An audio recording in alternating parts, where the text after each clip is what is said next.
Hey there, welcome to Filipino Time. We're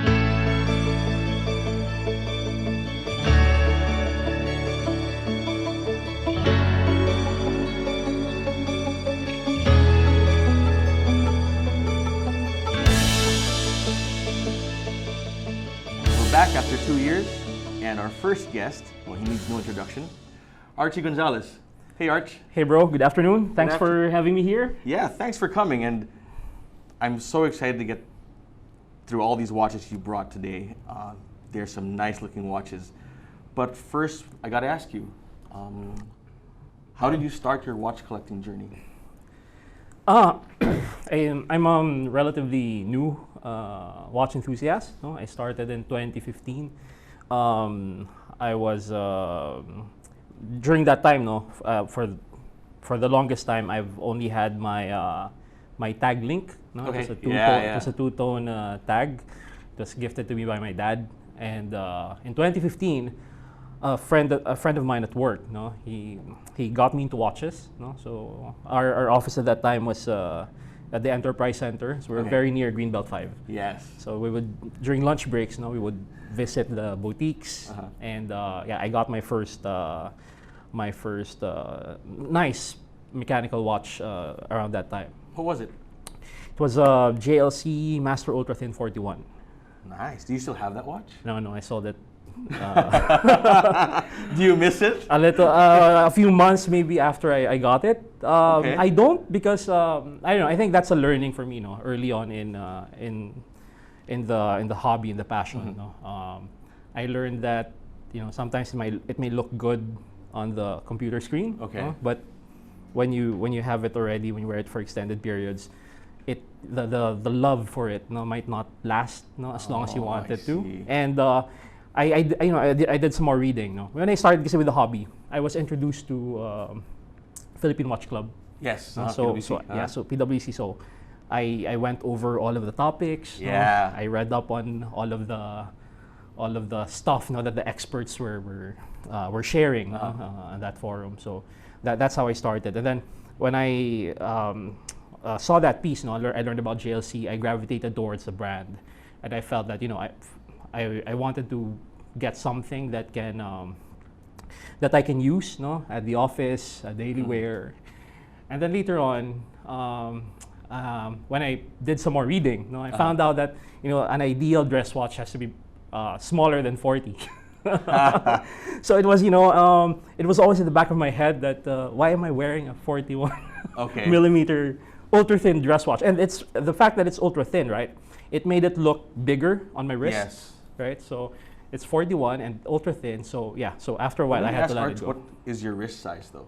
It's 6.5 inches. Okay. Yeah. So definitely something smaller than 40 definitely works for you. Yes. I speak on behalf of all hefty boys or husky boys.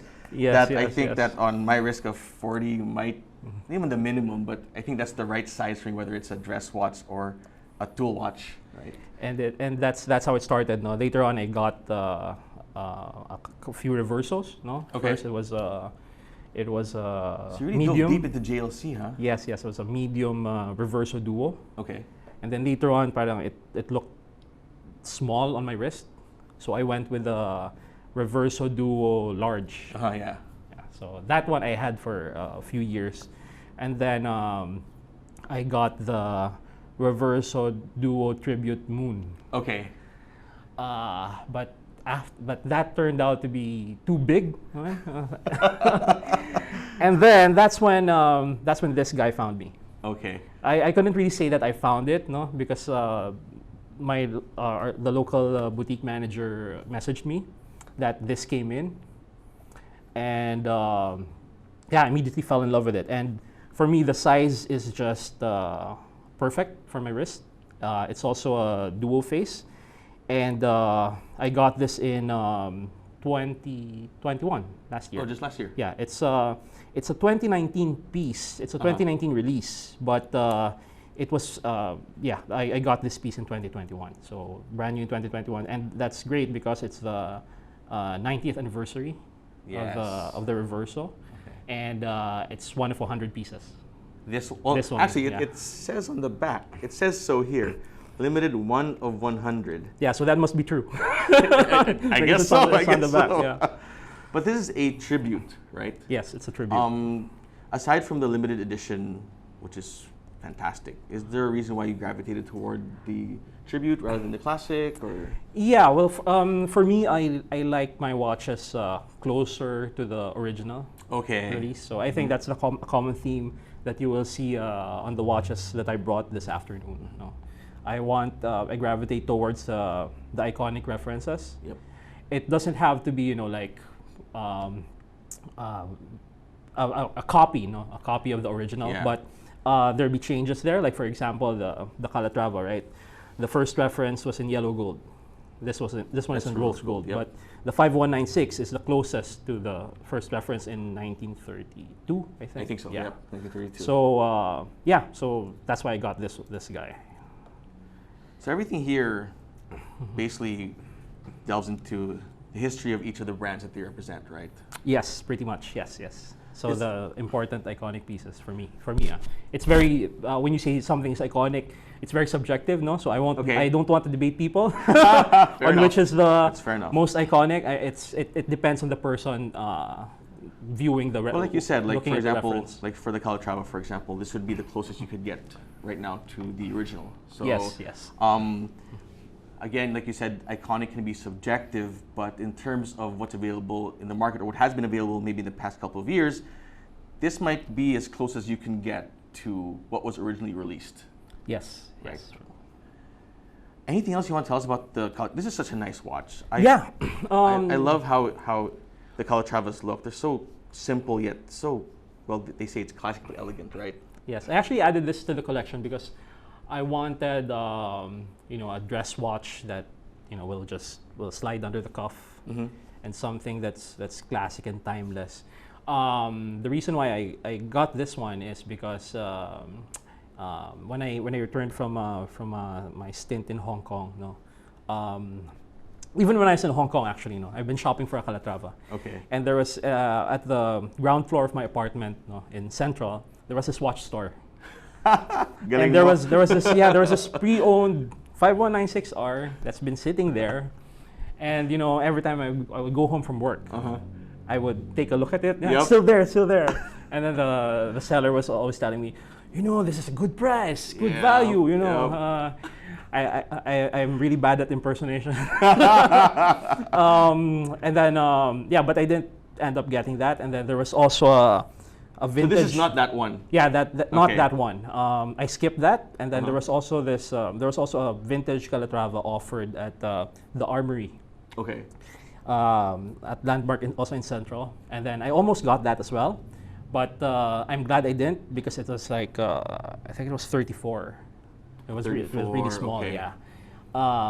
Yeah. So when I returned to the Philippines, I checked with Vintage Grill, yep. And then they were able to find one for me, and this is a really special piece in my collection because this is my first Patek that's the papers are under my name. Fantastic. Yeah, That's fantastic. And it's they sourced it all the way from Spain.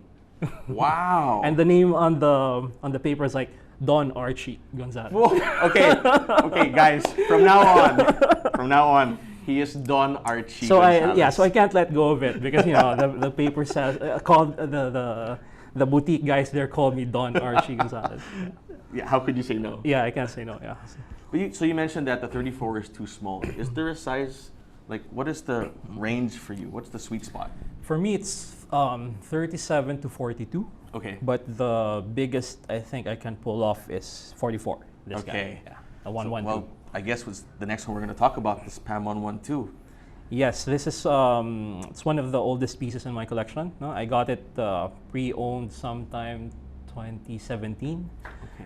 It was I got it from PwC. Oh, nice. Yeah, and the guy who sold me that's also the first time that I bought something from the province. So it's based in Baguio. No, so he shipped it all the way from Baguio. Okay. Yeah, and it didn't come with it came with box and papers, but I told him not to ship the strap. So I got the leather strap and the rubber strap from the local boutique. Okay. Yeah. So I made it. I turned it into a full set. Nice. Yeah, and same with this guy. I also got this from PwC. All right. And the Speedmaster. Yeah, and then during that time it was still under retail. So most of my stuff at that time, no, I sourced from the PwC for sale section, and then good times. Galing. Like I said, how I miss those days when you could buy a Speedmaster at below retail. So this is the 1861 movement, right? Yes. And Hesalite. Yes, Hesalite. So again, something true to the original. Yes, right? and for me, I know it's very collectible. No, there are a lot of references out there, but for me, this is the only Speedmaster that I really need in the collection. And this one I always bring with me when I fly out. Oh, so this is the one that you travel with? I travel with, yeah. Okay. So I would, I make it a habit, to time my flight. So that's the only time I get to use the chronograph function. Yep. Yeah. That's fine. I don't know if that's weird, no, but yeah. No. That's my at thing. least you get to use it. Yeah. Right. The joke about people with Daytona is that we just use it to time an egg cooking or whatnot, right? Yeah. Do you ever, I've had a Speedmaster and I miss it dearly, but I used to love changing out the straps. So do you keep this on steel or do you? I've always kept it on steel. Okay. There's this thing I do know when I would change something up and I'm not sure of it. I would go to social media and then do like this survey. Okay. Yeah, and then every time I would ask about the Speedmaster, the majority of my friends on social media would always say it still looks better on steel. Yeah. So. Yeah. That's fair. I mean, if that's how you like it, I mean, it is nice. Yeah, and I feel it has this integrated look to it. Okay. It's a perfect match. What do you think of the new one? I haven't seen it in the metal. Okay. I've heard some nice things. I've also heard some criticisms about like the build, but since I haven't handled it in the metal, I can't really comment. That's fair. So 44, 42, and you got a 41. So let's work down, I guess, the size range. Yes, the 41. Yeah. So this is the new Rolex Submariner. Yes, it is. No date. Got it last year, and I always bring the sub when I will go to the beach. Okay. Yeah, so it's Do you bring it in the water? No, it's for beach shots only. When I have to go to the water, I use this undone or my Seikos. Yep. I have some Seiko divers. Don't worry, I don't bring mine in the water either. But I'm at the beach now. You got to do it. You gotta do it. But I know you have the one like this one, the 1140-60 as well, right? Yes, the 40. Do you have any comparisons preference or preference? For me the case proportions for this one trumps the earlier references. Okay. And the movement, the look of the dial and the ceramic bezel. Yeah, I'm not a fan of this part. The clasp. The new clasp, it's a little wider. It's a little bit wider. It's much wider than the older reference, but I've learned to live with it. But I think isn't even the lugs a little bit bigger on this one? That kind of works with the case supposedly, right? That it kind of tapers all together. And yes. Right, so. Yeah, for me, at the end of the day, it's the proportion. I like how it wears. It wears better on my wrist. So that's bro. That's my standard. No, it has to look. It has to fit, my lifestyle, and it has to look good on my wrist. Definitely has to look good on your wrist, for sure. Now that I look at it, you can really see the marked difference, right? At first, people were saying, "Oh, 1 millimeter. How much of a difference can it make?" But actually, you can see the difference in the case size. Yeah. Which one do you prefer? I'll be honest. I'm a big fan of the maxi case. I know. I'm sure Fed is nodding his head somewhere as we both. Well, he has the with date. I have one no date. Again, it could be because I have a big wrist. I like the chunkiness of it. I like the heft or the size, right, that it brings out.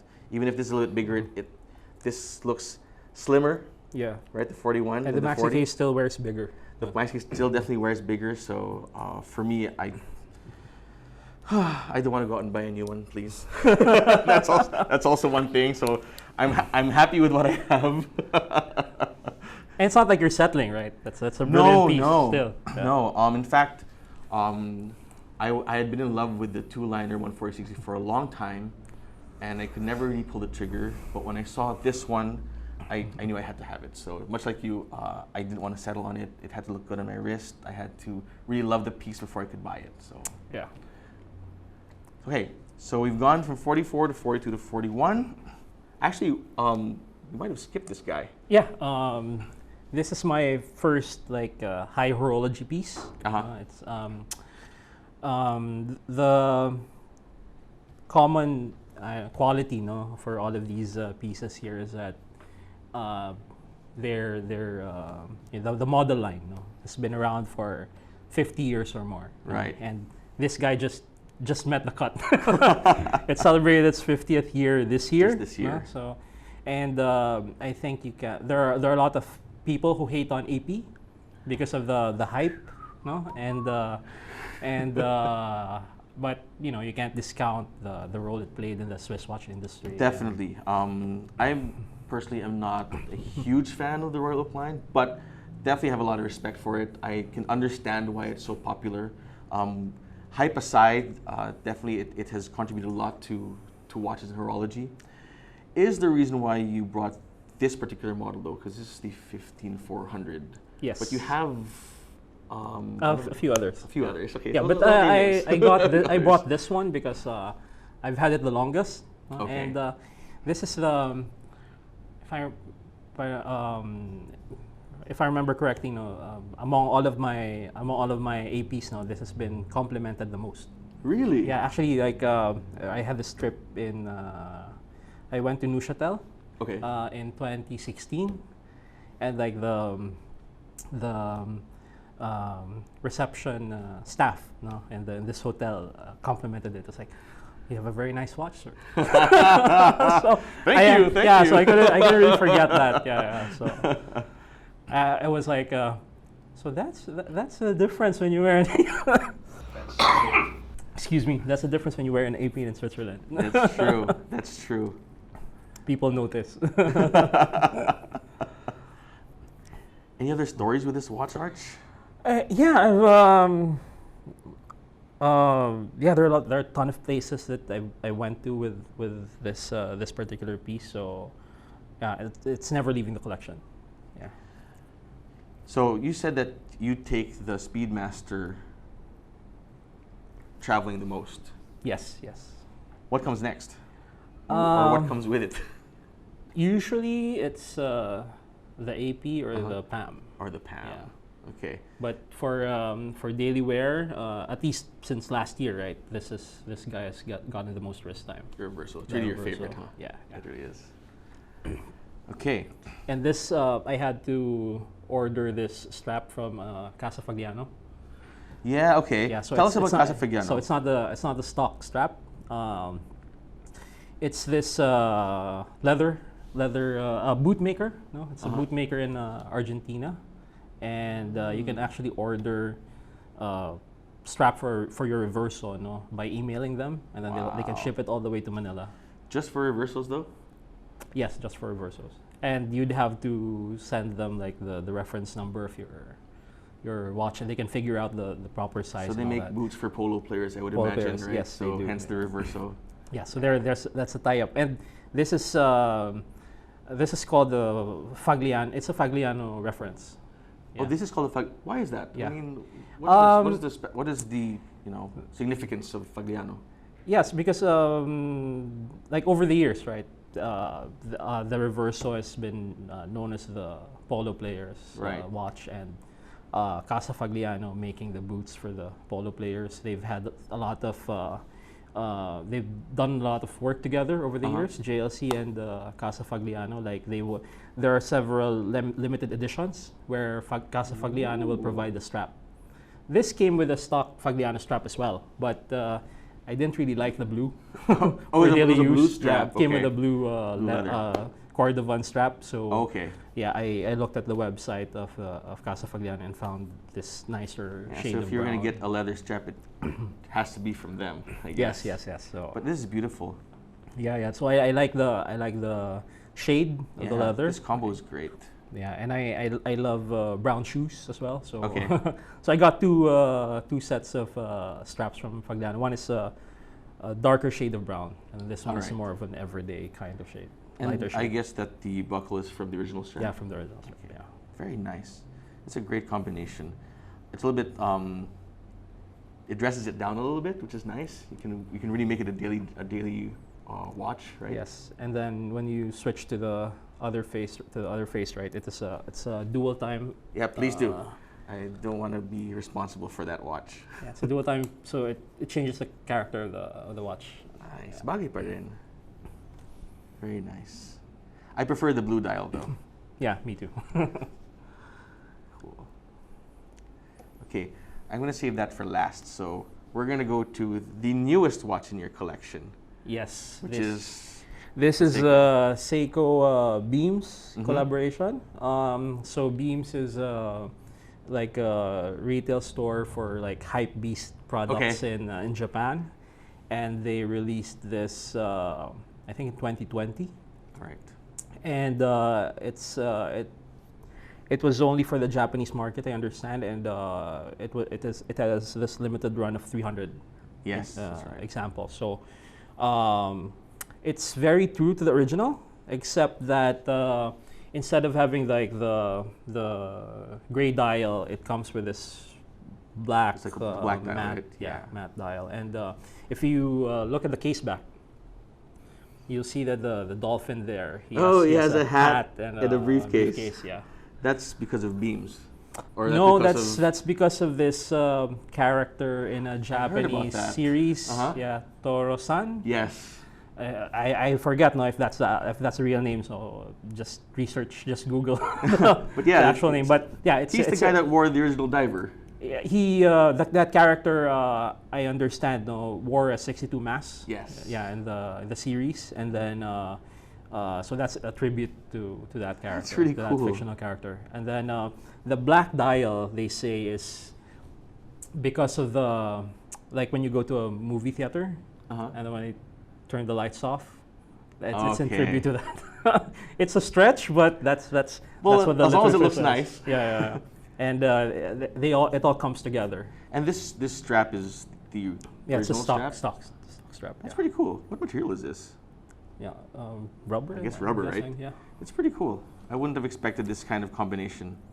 yeah, and it's practically a Grand Seiko, right? It has Yeah, 8L35 movement. yeah, Yes, and it's, that's right. It's in ever brilliant steel. So Ever-brilliant that's I steel. think that's their 904L version. Mhm. Yeah, so they're claiming that it's the most corrosion resistant steel that Seiko has ever produced. I wouldn't test it though, but Yeah, I hope wouldn't. it's true. I wouldn't too. But yeah, I think if you put it on your wrist, right, like you'll notice that there's a different shine to it. Thank you for the invitation. I will put it on my wrist. Yes, please be my guest. And it's nice to have a Seiko that's under the radar, you know. Yeah. Like it's something that when you know you know. That's nice. What is this, a 39 or 39, 40? yes, 39, yeah. 39 point something. That's very nice. And very true to the original 62 mass. Yes. A little bigger, but yeah. I didn't realize that the crown was so big. Yeah. Very nice. So after this, I'll put it on a steel bracelet. Have you bought it already? It came with the watch. Oh, okay. Yeah. So there's a steel and a... I got this pre-owned, and the seller got an OEM, an original Seiko steel bracelet, and yeah, he ordered it from Seiko, and it's for the SLA 62 mass. Okay. So next time we'll see you with it, it'll be in a steel bracelet. Yeah. And we're gonna end probably with my favorite watch of your collection.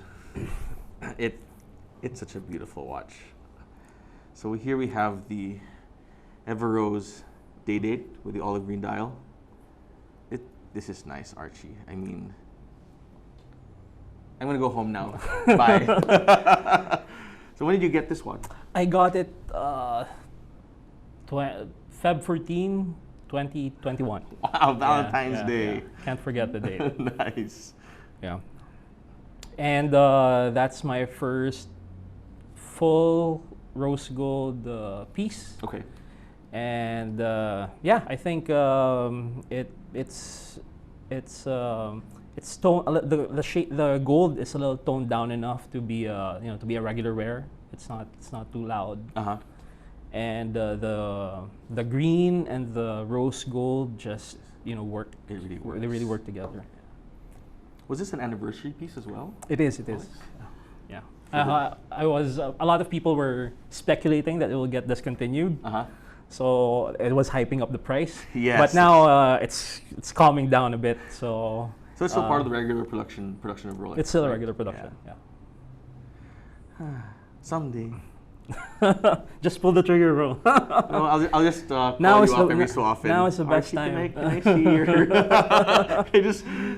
Can I just live vicariously through you? But it's such a beautiful watch. Yeah, and I brought two Rolex pieces because I feel that like right now, right, Rolex is no longer just a tool watch. It's transitioned into this luxury piece. Even their boutiques, right? They're moving to more upscale locations. Yes. So there's really a conscious effort on the part of the brand to appear upscale. So and I think that the day date, as having been originally released in precious metal, right, best represents that identity of the brand right now. Yep. Because some people would say, right, like the sports watches, they're a bit of a contradiction now. That's right. Having been released initially as tool watches, but now having gold on the dial, and being priced at this point, so I think this one has been consistent since day one. It's a luxury piece, and now it's still a luxury piece. And this guy, the sports watches, right? So I think it depends on the wearer, but there's something somewhere in the middle, right? Some people can treat it as a tool watch, some people can treat it as a luxury piece. So there's no right or wrong answer. Right, but as you said, with the prices now, it's just it's so hard to treat them as tool watches anymore. Yeah, I think that belongs to Seiko, right? The tool watch, the real tool watch piece at the moment. Right. For mechanical watches, for mechanical watches, definitely. So obviously your favorite is the Reverso. Yes. What comes next? After the Reverso, it would have to be the AP. Okay. And then the day date. Okay. So number 3 lang siya. Yeah, number 3. But I also want to talk about.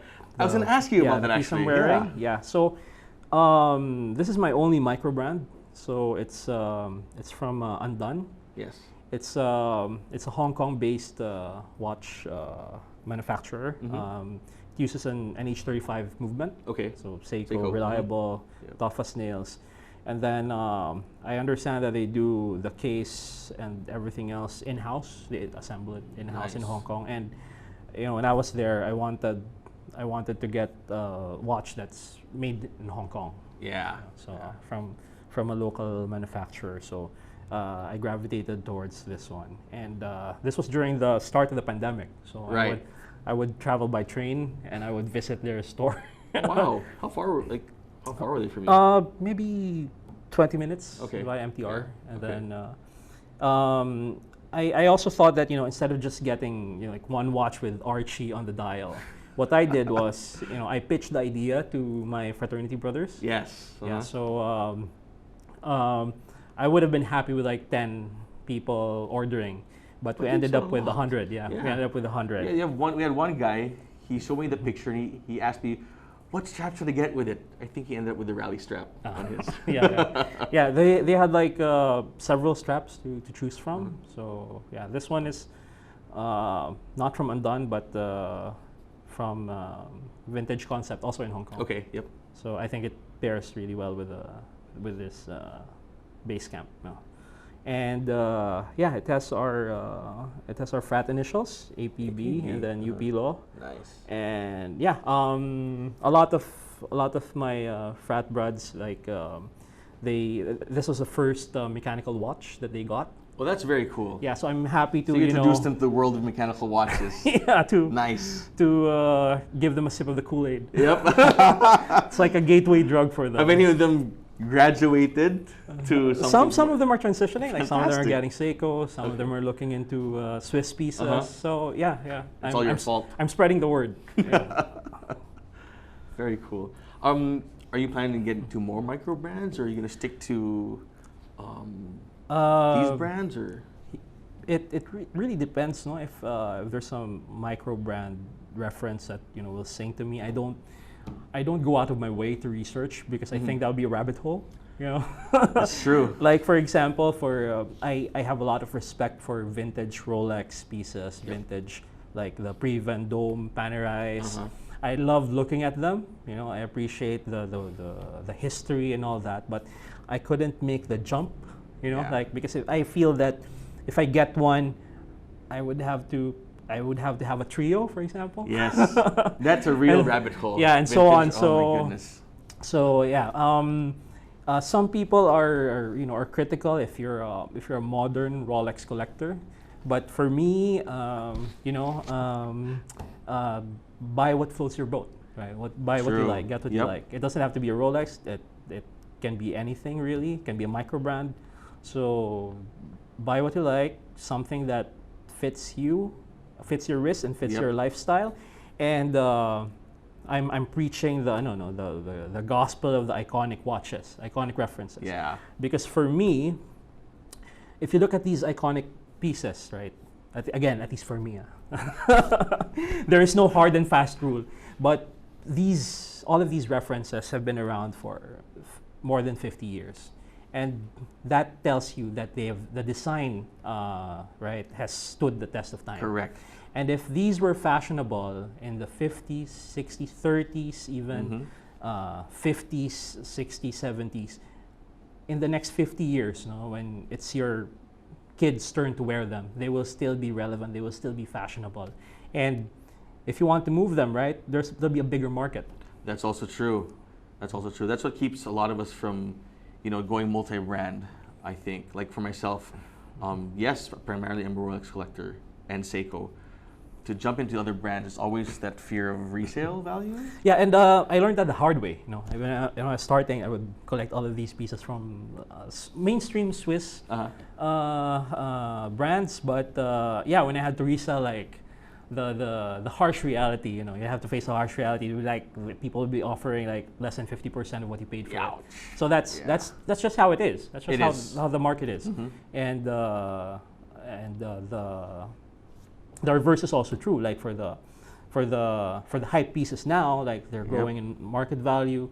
But yeah, there's no guarantee when it comes to Swiss watch collecting and the watch collecting, it's best not to approach it as an investment, because approach it as a passion. And if you approach it as a passion, you won't make a wrong decision, I think. Yeah. Excellent advice. So you guys better listen up. Okay, one last question. Yes. Actually, two questions. The first one is, what's next, Arch? I'm trying to enjoy the pieces in the collection. I'm not really, if you say so. I'm not really looking at anything else, but there's something in the pipeline. I knew it. Probably the last piece. It's I'll post it once I get it. Okay. Yeah. But it's a complicated Vacheron. Nice. Yeah. So that's gonna be so nice. Is there a Grail watch, like an ultimate Grail watch, or would that be it, or is it already here? Oh, I have an ultimate Grail watch. It's from JLC as well. Okay. I just need to remember the complete name. It's a Master Ultra Thin Minute Repeater Flying Tourbillon. I'm not sure if that's the complete name, but wow. Yeah, if you Google those words, you'll see the reference. Yeah, it came out several years back, but yeah, it's I like to keep it as a my ultimate grail. Yep, and I get you. Not get it because it's too out there. I think. Yeah. So something is too out there for Archie. a lot are too out there. a lot. I wish. But I think I know we've seen the other watches in your collection, but I love the ones you brought today. I love the story that they tell. Definitely, I agree with you that they have stood the test of time, and these will always be classic references. Thanks, Archie. Thanks so much for your time and for coming on. Anytime, bro. It's a long time coming. Yeah, we've been talking about this for years. 5 years yeah, already. For 5 years. Finally. Let's not wait. Well, I hope we don't wait 5 years for the next one. Yeah. Let's do something again once I have some nicer pieces to share. All right. Well, that's all for us today. Thanks for tuning in. Thanks, Arch, again for joining us. Thanks, bro. If you like that video, please like and subscribe. Follow us on Instagram, Facebook, and don't forget to join our Facebook group, Filipino Time Community. And once you join there, there's also an active marketplace as well. See you guys next time.